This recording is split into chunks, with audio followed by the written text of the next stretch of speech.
Want to bring you some breaking news south of the border, where a shooting at a private Christian school in Nashville has left at least 6 people dead, as well as the suspect. CBC's senior foreign correspondent Katie Simpson is tracking this story for us. Joins us live from Washington. Katie, what is the latest you can tell us?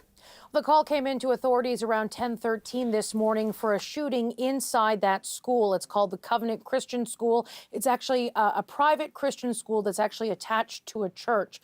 Within minutes, police say they arrived and they started entering the first floor of the building. It's a multi-level school. And when authorities first arrived at the school, what they say is that they started going into some of the classrooms and started clearing out those classrooms to get the kids out of the building, get the staff out of the building. And while they were inside, that's when they started hearing shots being fired up on the second floor. At that time, that's when police headed up to the second floor in the direction of the gunshots. And that's where they engaged with the shooter, and they shot, and we believe they shot and killed the shooter. What is different about this situation right now is authorities say they believe the shooter is a female. They believe she's in her teens, and they don't know why she was at the school. They're trying to figure out if she has any sort of connection to this issue.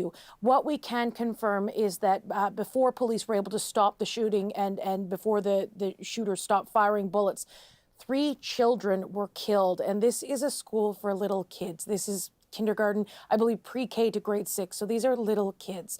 3 kids are dead. 3 staff members or 3 adults are dead. And the shooter is dead as well. We've got a clip here actually from police who just held a news conference a short time ago. We know at this point that this shooter is a female.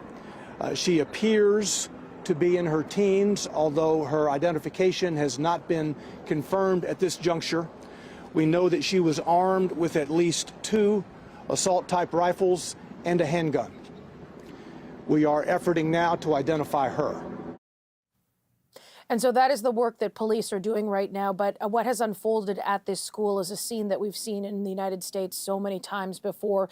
Kids being run out of the school, rushed out of the school, taken to a reunification center. Parents who are obviously beyond distraught, looking to get in contact with their kids, be reunited with their kids. And then, of course, the horrifying sequence of events that comes when police have to get in contact with those parents of the kids and the staff members that did not make it. So the investigation continues in Nashville right now, and they're trying to determine who this shooter was, what she was doing in the building, and, of course, try to provide some kind of comfort to students, their parents and staff members after this horrific incident. Yeah, and Katie, as you mentioned there, this, of course, is just the latest in a series of recent gun attacks already this year in the United States.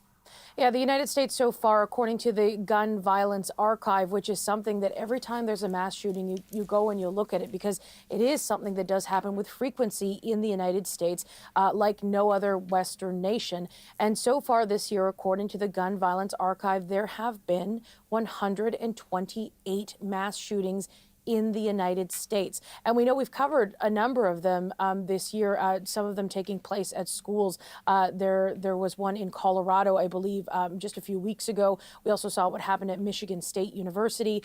So there are a number of different shootings that have taken place in the United States, despite the efforts of some lawmakers, or in light of the fact of the lack of action of some lawmakers. This, of course, is one of the most explosive and divisive issues in the United States. The Biden administration has pushed forward with some additional reforms to try and make it harder for younger people and people with mental health issues to get access to weapons.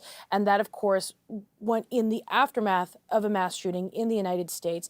The debate heats up again. It sort of happens in a cycle. There's a horrible mass tragedy that takes place. There are condolences, and we hear some, politicians often thoughts and prayers, and it leads to the political divisive reaction to those specific comments, offering thoughts and prayers rather than legislation and action. And that starts a divisive discussion in this country that often just goes in a circle and doesn't necessarily get any further. The Biden administration has been able to push through some reforms through Congress, bipartisan efforts. But again, the conversations about what lawmakers are doing, what more they could do, will once again heat up in the wake of this horrific incident. Absolutely. Katie, thank you for the latest. Thanks.